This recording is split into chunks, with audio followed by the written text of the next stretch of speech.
Je me tourne vers vous, Emmanuel Ducrot. Bonjour, votre chronique en Absurdie ce matin.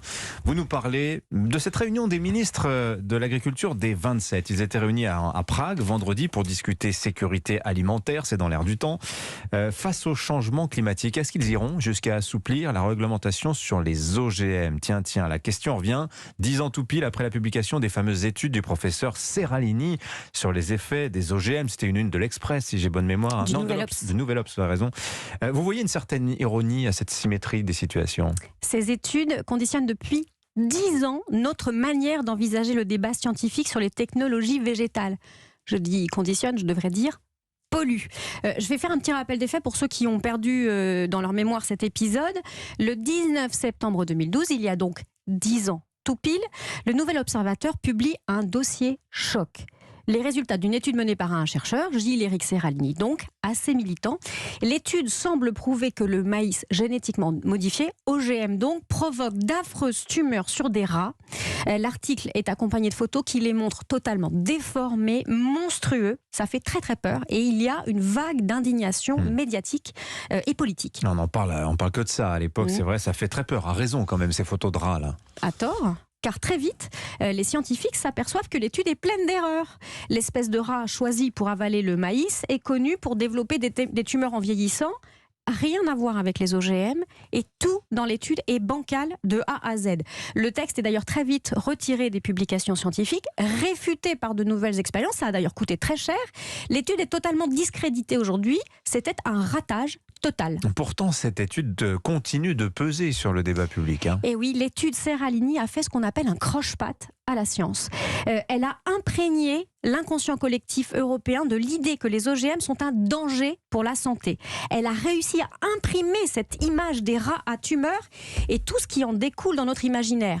Les OGM sont une nourriture Frankenstein, ils donneraient le cancer, autant de choses que vous avez tous sans doute entendues et qui sont fausse.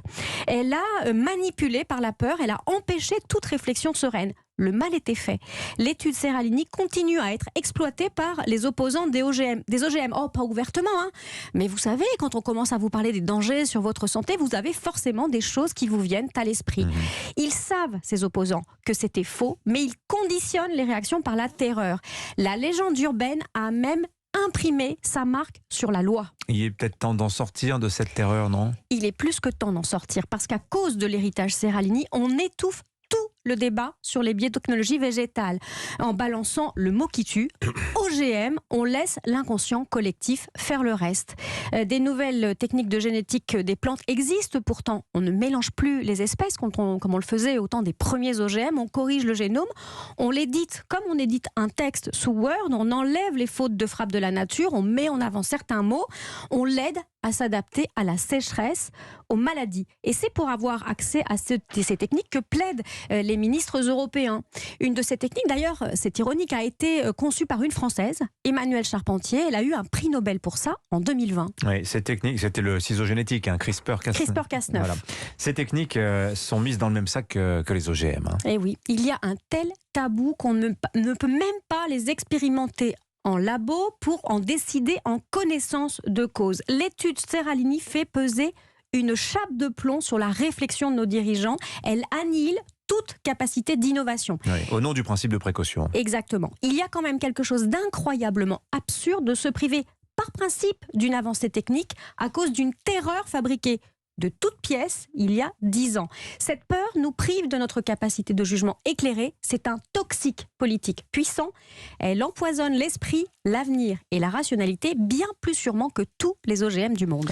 Ben voilà, votre chronique aussi, je pense qu'elle va faire réagir, ma chère Emmanuelle Ducrot. Merci. Mais ça fait longtemps qu'on n'en avait pas parlé des OGM, décidément.